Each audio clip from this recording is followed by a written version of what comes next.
சந்தோஷப்படுறத கூட நான் வருத்தத்தோட தான் சொல்ல வேண்டியதா இருக்கு.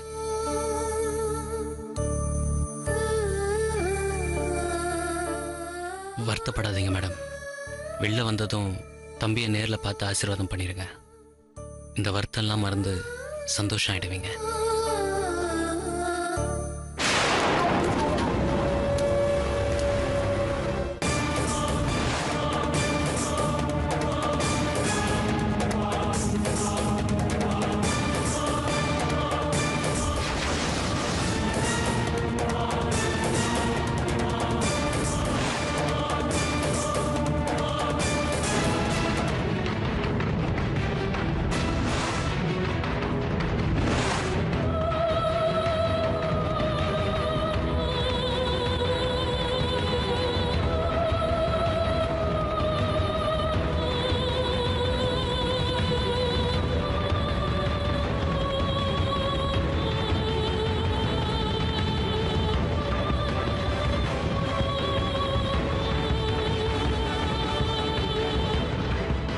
சார் சேஞ்ச் எடுத்துட்டு ஃபில்டர் தரீங்களா? தரேன்ப்பா. இதை வச்சுக்கிட்டு நான் என்ன பண்ண போறேன்? இந்தா கிளம்பு. Thank you sir.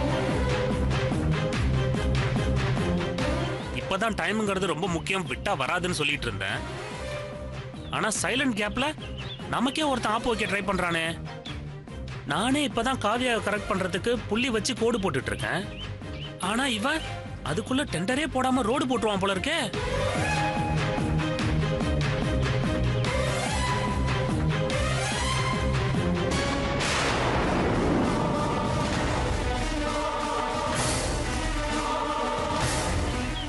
இப்ப என்ன பண்றது? அவ கையை பிடிச்சி பேசுறத பார்த்தா லவர் மாதிரி தெரியுது. அதுக்காக மனசு வெறுத்து போய் டாஸ்மார்க்ல ஹாஃப் பாயிலோட மப்பேற அளவுக்கு சரக்கு போட்டுட்டு அவ என்ன தேடி வந்த அஞ்சலன்னு பாட்டா பாட முடியும்?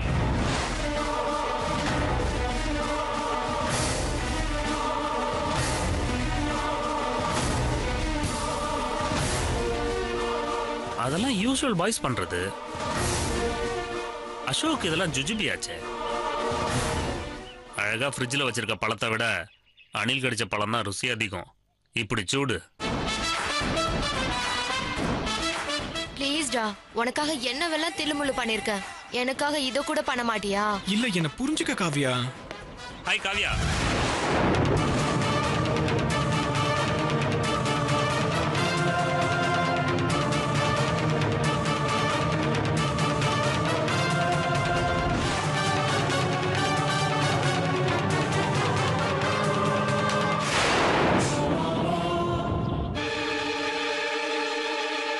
என்ன காவியா, ஹாய் சொன்னா பதிலுக்கு ஹாய் சொல்ல மாட்டியா? ஓ, ரொம்ப க்ளோஸ் டிஸ்கஷனை டிஸ்டர்ப் பண்ணதுக்கு சாரி. சாரி யாரு? என்ன காவியா, நான் வந்து 15 செகண்ட் ஆச்சு, ஒரு வார்த்தை கூட பேச மாட்டேங்கிற. சரி விடு, நானே என்ன இன்ட்ரோடியூஸ் பண்ணிக்கிட்டு அவர்கிட்டையும் கேட்டுக்கிறேன். I am Ashok, software engineer. ரொம்ப முக்கியமான விஷயம், காவியாவோட ஒன் அண்ட் ஒன்லி அத்தை பையன். நீங்க?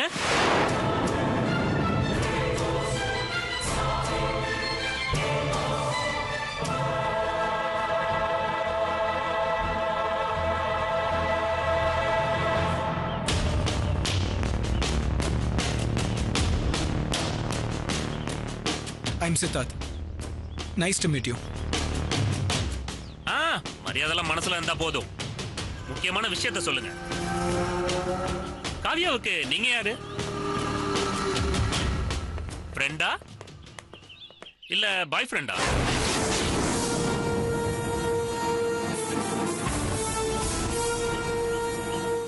டீடைலா உட்காந்து பேசலாமா?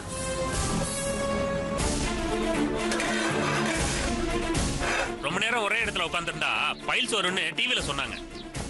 சாரி, ஒரு முக்கியமான விஷயம் பேச வேண்டியிருக்கு. நீங்க அந்த சேர்ல உட்காருங்க. ஓ, ஃபைல்ஸ் வந்தாலும் பரவாயில்லையா? என்ன சொல்றதுன்னு நீங்க யோசிச்சிட்டீங்களா? என்ன பேர் சொன்னீங்க? சித்தார்த்.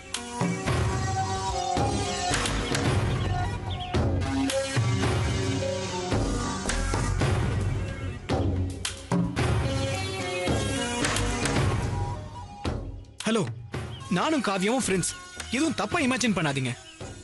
சச்சா, நான் ரொம்ப ஃபார்வர்டுங்க, ஃபாரினர் மாதிரி. எதையுமே தப்பா எடுத்துக்கவே மாட்டேன். என்ன காவியா ஒண்ணுமே பேசாம லைசென்ஸ் இல்லாம டிராபிக் போலீஸ்காரன்ட்ட மாட்டின டூ வீலர் கார மாதிரி இருக்க? ஹலோ, என்ன நினைச்சிட்டு இருக்கீங்க உங்க மனசுல? நீங்க பாட்டுக்கு இப்படி எங்க கிட்ட பெர்மிஷன் வாங்காம வந்து உட்கார்ந்துட்டு லூஸ் மாதிரி பேசிட்டு இருக்கீங்க. Don't you have manners? மேனஸா? Kavya, அது ஏதோ கொஞ்சம் ஸ்டாக் இருக்கிறதுனாலதான் அவன் கைய புடிச்சு நீ பேசிட்டு இருந்ததை பார்த்தும் பழம் மாதிரி சிரிச்சு பேசிட்டு இருக்கேன். என்கிட்ட நீ அப்படிலாம் பேசக்கூடாதுமா. ஒரு ஆம்பளை தான் கல்யாணம் பண்ணிக்க போற பொண்ணு அக்மார்க் ஐஎஸ்ஐ முத்திரையோட இருப்பான்னு இப்ப இல்ல, நம்ம அப்பா அம்மா காலத்திலே நினைச்சிருந்தா கூட அதை விட முட்டாள்தனம் இருக்கவே முடியாது. அப்புறம் சித்து, என்ன பண்றீங்க? நான் ஒரு ஃபிலிம் மேக்கர். ஒரு படம் டைரக்ட் பண்றதுக்காக வெயிட் பண்ணிட்டு இருக்கேன். Wow, good. ஆனா சான்ஸ் கிடைக்கிறது ரொம்ப கஷ்டம்னு சொல்றாங்களே, நீங்க அதை ட்ரை பண்றதை விட்டுட்டு இங்க கல்ல போட்டுட்டு இருக்கீங்க. எனிவே, நான் ஒரு சாஃப்ட்வேர் கம்பெனில 1 lakh earn பண்றேன். கூடிய சீக்கிரம் கல்யாணம் பண்ணிக்கிட்டு யூஎஸ் போய் செட்டில் ஆயிடலான்னு இருக்கேன். பொண்ணு யாருன்னு கேட்டீங்கன்னா அசந்து போயிடுவீங்க.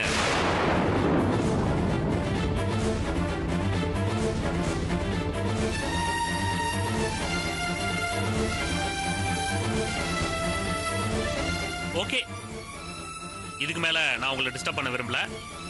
நான் கிளம்புறேன். எக்ஸ்கியூஸ் மீ, ஒரு நிமிஷம் வர முடியுமா? உங்க கூட தனியா பேசணும்.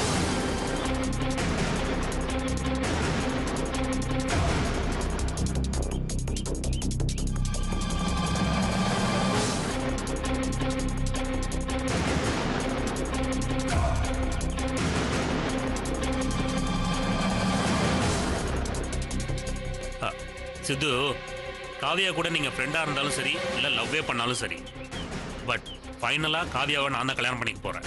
அதை யாராலையும் சேஞ்ச் பண்ண முடியாது, விடவும் மாட்டேன்.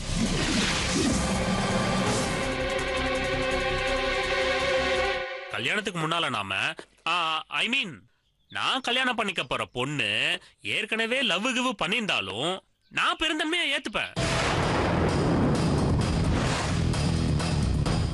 ஆனா நீங்க லவ் பண்ற பொண்ணு வேற ஒருத்தனை கல்யாணம் பண்ணிட்டு போயிட்டானா எங்கிருந்தாலும் வாழ்கன்னு நீங்க பெருந்தன்மையை ஆசீர்வாதம் பண்ணுவீங்களா? இல்ல தாடி வளர்த்துட்டு டாஸ்மார்க்ல நாள் முழுக்க சரக்கு அடிச்சுக்கிட்டு லவ் ஃபெயிலியர் சாங்ஸ் எல்லாம் கேட்டுக்கிட்டு தேவதாஸ் மாதிரி பிரதர், நாய் கூட இப்பெல்லாம் பக்கத்துல வச்சுக்க முடியாது. ப்ளூ கிராஸ் காரங்க பார்த்தா சாப்பாடு கூட போடாம அதை கொடுமைப்படுத்துறீங்கன்னு புடிச்சிட்டு போயிருவாங்க. பட்டுமா? காவியா வெயிட் பண்றாங்க, போய் கண்டினியூ பண்ணுங்க. See you, Kavya.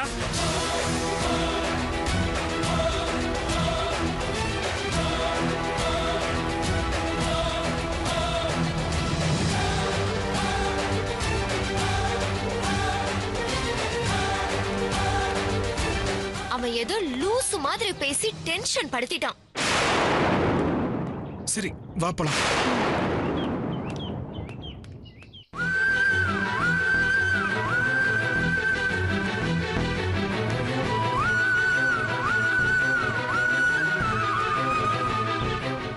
சார், எங்களுக்கு ஒரே டென்ஷனா இருக்கு. வெயில் கிடைக்கிறதுல எந்த சிக்கலும் வந்துடாதுல்ல? என்ன பதில் சொல்றதுன்னு தெரியல. 2 லட்சம் ரூபாய்க்கான எவிடன்ஸ் தான் நம்ம கொடுத்துருக்கோம். ஏதோ சின்ன பிரச்சனைன்னா பெயில் கிடைச்சிரும்னு உறுதியா நம்பலாம். இது ஒரு பெரிய மோசடி கேஸு. நம்ம சுஜாதா மேடத்துக்கு தெரியாம ஏதோ நடந்திருக்கு. பிரச்சனை பெருசுங்கிறதுனால எனக்கும் பெயில் கிடைக்குமான்னு சந்தேகமா இருக்கு. அப்படின்னா அக்காவால வெளியில வர முடியாதா? ஐயோ, என்ன சோதனை இது! அவசரப்பட்டு எந்த முடிவுக்கும் வந்துடாதீங்க விஜி. சுஜாதாவை அரெஸ்ட் பண்ண ஆபீசருக்கு கூட மேடம் எந்த தப்பும் பண்ணிருக்க மாட்டாங்கங்கிற எண்ணம் இருக்கு. சூழ்நிலையை வச்சு இப்போதைக்கு அவர் கடமையை செஞ்சிருக்காரு. இப்போ வரைக்கும் நடந்த மோசடிக்கும் சுஜாதா மேடத்துக்கும் சம்பந்தம் இருக்கும்னு சந்தேகம்தான் சட்டத்துக்கும் கோர்ட்டுக்கும் இருக்கும். அதனால பெயில் கிடைக்க வாய்ப்பு இருக்கு. கிடைக்கும்னு உறுதியா சொல்ல முடியாதா? விஜி, கொஞ்ச நேரம் சும்மா இருக்கியா? சாருக்கும் நம்மள மாதிரி டென்ஷன் தான். வெயில் கிடைக்கணும்னு கடவுள்கிட்ட வேண்டிக்குவோம். இப்போதைக்கு நாம அதை தான் செய்ய முடியும். இதுக்கு மேலே ஏதாவது பேசி டென்ஷன் பண்ணாத. கொஞ்சம் அமைதியா இரு. என்ன சேகர், விடுங்க. அவங்க அக்கா மேல இருக்கிற பாசத்துல தான் இப்படிலாம் பேசுறாங்க. அவங்க கேட்குற கேள்விதான் நம்ம மனசுலயும் ஓடிட்டு இருக்கு. இது பாருங்க விஜய், சுஜாதா மேடம் எந்த தப்பும் பண்ணல. அதனால அவங்களுக்கு எந்த கெடுதலும் நடக்காது. நடக்கவும் விடமாட்டேன். விடமாட்டேன்ல, விடமாட்டோம். எங்கள் யூனியன் ரொம்ப ஸ்ட்ராங். முதல்ல கூட ஒரு வக்கீல் இந்த கேஸ் எடுக்க பயந்து ஓடிட்டார். இப்போ வந்திருக்கிறது எங்கள் யூனியன் வக்கீல். சும்மா விட்டுற மாட்டாங்க. சுஜாதா மேடத்துக்கு நியாயம் கிடைக்காம விடவே மாட்டாங்க. முரளி சார் சொல்றது கரெக்ட் தான் சார். எங்க வக்கீல் எப்படிப்பட்ட கேஸையும் வாதாடி உடைச்சிருவாரு சார். இது என்ன ஏமாத்திரம்? இன்னும் 10 நிமிஷம் நம்ம கேஸ் ஹியரிங் வந்துடும். நான் போய் என்னன்னு பாக்குறேன். Okay sir. வரேன் sir.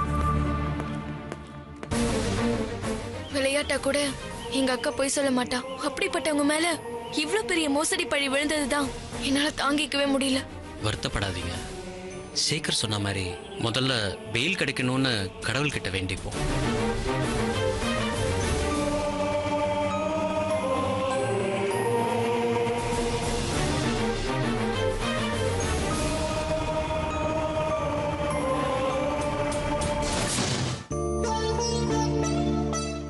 Good morning ma'am. Good morning sir. 107 patient சந்தானமுடைய பேலன்ஸ் அமௌண்ட்டு ஹாஸ்பிட்டல் பேரில் டிடி எடுத்திருக்கேன். பார்த்துட்டு கொஞ்சம் ரெசிப்ட் எழுதி கொடுங்க. Okay sir.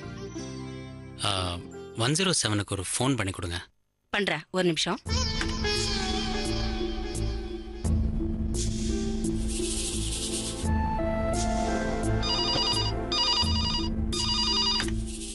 ஹலோ ஹலோ, கொஞ்சம் இருங்க, சார் பேசுறாங்க. ஹலோ, நான் முரளி பேசுகிறேன். சொல்லுங்க மாமா. அப்பா எப்படி இருக்காருப்பா? நல்லா இருக்காரு மாமா. இப்ப வாக்கிங் ஸ்டிக் வச்சு நல்லா நடக்கிறாரு. சரிப்பா, அப்பாவை கிட்டதான் சொல்லு. அப்புறம் கொஞ்சம் ரிசப்ஷனுக்கு வரியா? பணம் கட்டியிருக்கேன், ரிசிப்ட் வாங்கிட்டு போயிடு. வரேன் மாமா. இருங்க மாமா, அப்பா பேசணுமா? Hello hello Murali. சந்தானம், எப்படி இருக்கீங்க? நல்லா இருக்கீங்களா? நான் நல்லா இருக்கேன். நீங்க ஏன் அங்கிருந்தே பேசிட்டு இருக்கீங்க? முரளி, தயவு செஞ்சு வாங்க, நான் உங்ககிட்ட கொஞ்சம் பேசணும். இல்லை இல்லை சந்தானம். இதை பாருங்க, நீங்க எதுவும் பேச வேணாம், உள்ள வாங்க. சரி, வரேன். ம். பார்த்துட்டு வந்துடுறேன் மேம். Okay sir.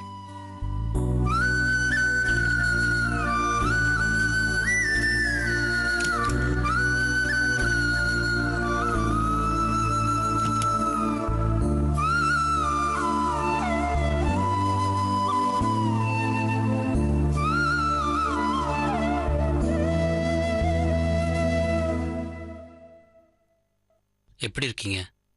ம், வாங்க உட்காருங்க.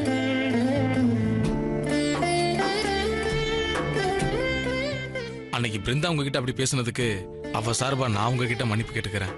இல்லை சந்தானம், பிருந்தா என் மேலே கோவப்பட்டது, பேசினது எல்லாமே சரிதான். அவ மேலே எனக்கு வருத்தமே இல்லை. நான் பண்ணது தப்பு தான். என்னதான் ஆஃபீஸில் 1000 பிரச்சனை இருந்தாலும் உங்களுக்கு இப்படி ஆச்சுன்னு தெரிஞ்சதும் நான் எல்லாத்தையும் விட்டு ஓடி வந்திருக்கணும். அதுக்கு நான் தான் மன்னிப்பு கேட்கணும். இல்ல முரளி, நீங்க அவளுக்காக சப்போர்ட் பண்ணாதீங்க. அடுத்தவங்க என்ன சூழ்நிலையில இருக்காங்கன்னு புரிஞ்சிக்காம பேசுறது சரியில்லை. உங்களுக்கு நிஜமாவே அக்கறை இல்லைன்னா ஏன் சந்தியா கிட்ட பணத்தை கொடுத்து அனுப்புனீங்க? சிவா என்னை பார்க்க வந்தப்பவே எல்லாத்தையும் சொல்லி ரொம்ப வருத்தப்பட்டாரு. அப்பதான் எனக்கு நடந்தது எல்லாமே புரிஞ்சது. பிருந்தாக்கு வயசாச்சே தவிர புத்தியே இல்லை. அவளுக்கு எது சரி எது தப்புன்னு கூட தெரிய மாட்டேங்குது. எங்க மேல அன்பும் பாசமும் இல்லாமையா அடுத்த நாள் காலையில வந்து பணம் கட்டினீங்க? ஏன் இப்பவும் கீழே வந்து ரிசப்ஷன்ல பணம் கொடுத்துட்டு போறீங்க? எல்லாத்துக்கும் மேல நமக்குள்ள எந்த சண்டையும் மனஸ்தாபமும் இல்லாதப்ப ஏன் நீங்க எங்களை அவாய்ட் பண்ணணும்னு நினைக்கணும்? என்னை கேட்டா செஞ்ச உதவியை மறக்கிறவன் மனுஷனாவே இருக்க முடியாது. நீங்க என் மச்சான்றதை விட உங்களை நான் என்னோட ரொம்ப க்ளோஸ் ஃப்ரெண்டாக தான் நினச்சிக்கிட்டு இருக்கேன். என் மனசில் உங்கள் மேலே ரொம்ப மதிப்பும் மரியாதையும் நான் வச்சுருக்கேன். தயவு செஞ்சு அவள் சொன்னதெல்லாம் நீங்கள் பெருசாக எடுத்துக்காதீங்க, மன்னிச்சிருங்க. அதெல்லாம் ஒன்றும் இல்லை சந்தானம். எல்லாம் நல்லபடியாக முடிஞ்சு இந்த ஆக்சிடென்ட்லேருந்து நீங்கள் மீண்டு வந்தது எனக்கு ரொம்ப சந்தோஷம்.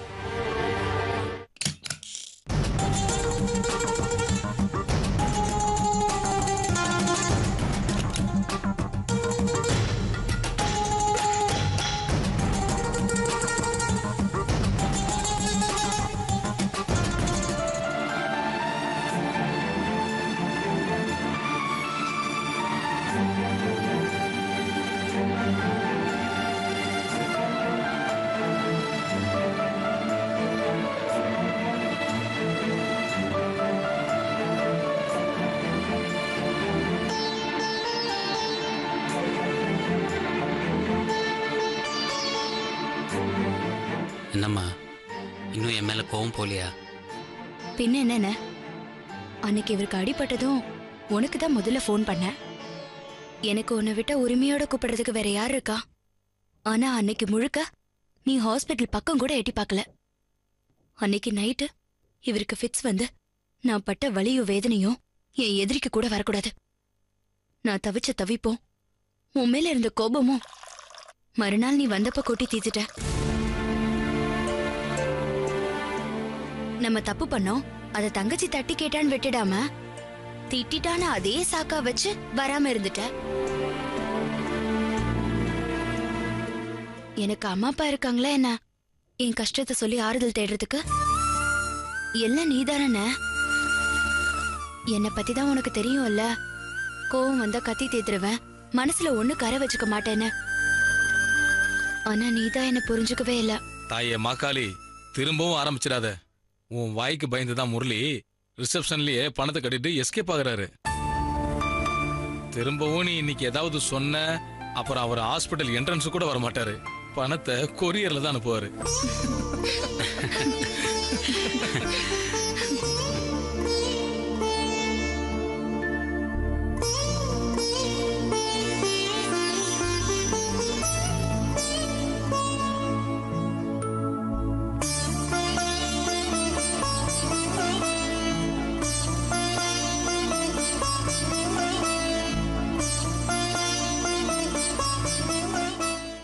பணம்னது எனக்கு ஞாபகத்துக்கு வருது முரளி. இந்த எமர்ஜென்சி டைம்ல கேட்காமலே பணத்தை கொடுத்து ஹெல்ப் பண்றீங்க. பண விஷயம்லாம் நான் ஹேண்டில் பண்ணதுனால பிருந்தாவால ஒண்ணுமே பண்ண முடியாம போச்சு.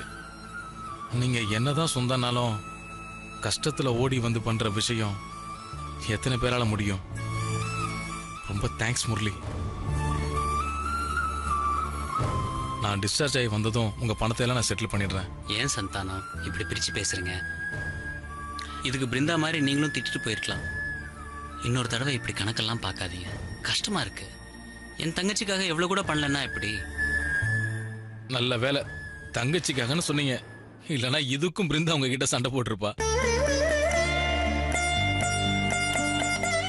ஆம் முரளி, எனக்கு இப்பதான் ஒரு விஷயம் ஞாபகத்துக்கு வருது.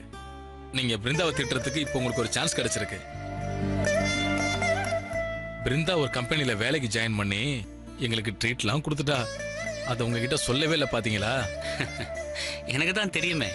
பிருந்தா அன்னைக்கே சொல்லிட்டா, நானும் விஷ் பண்ணிட்டேன். இப்போ திரும்ப வேணா உங்களுக்காக சொல்றேன். All the best. தேங்க்ஸ்ண்ணே. முரளி, உங்க தங்கச்சியை நீங்க விட்டு தரவே மாட்டீங்களே. என் தங்கச்சி ஆச்சே.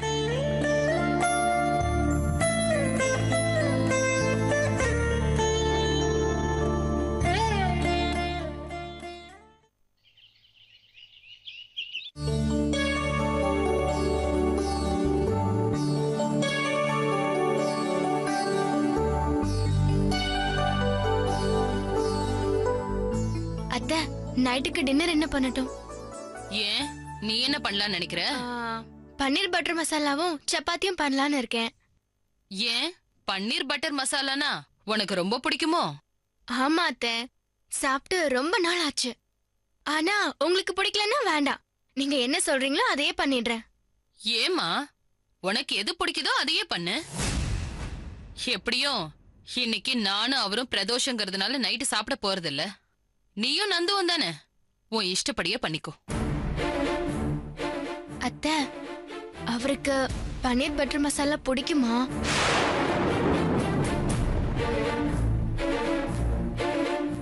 ஏமா பிடிக்காது? இந்த காலத்து பசங்கள்லாம் இப்படிப்பட்ட விஷயத்தெல்லாம் தேடி தேடி போய் சாப்பிட்டு உடம்பு கெடுத்துக்கிறாங்களே. அவனுக்கும் பிடிக்கும், நீ போய் பண்ணு. சரி. அவன்தான் நீ செஞ்சு போட்டா எல்லா கருமத்தையும் தின்ன தயாரா இருக்கானே.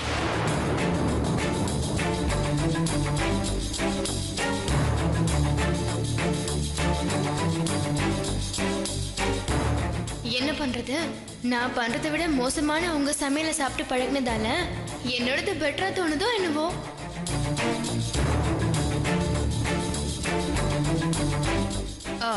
சந்தியா, அத்தை, என்னம்மா யோசிச்சுட்டு இருக்க? அது சமையலை எப்ப ஆரம்பிக்கலான்னு ஓ பண்ணு பண்ணு.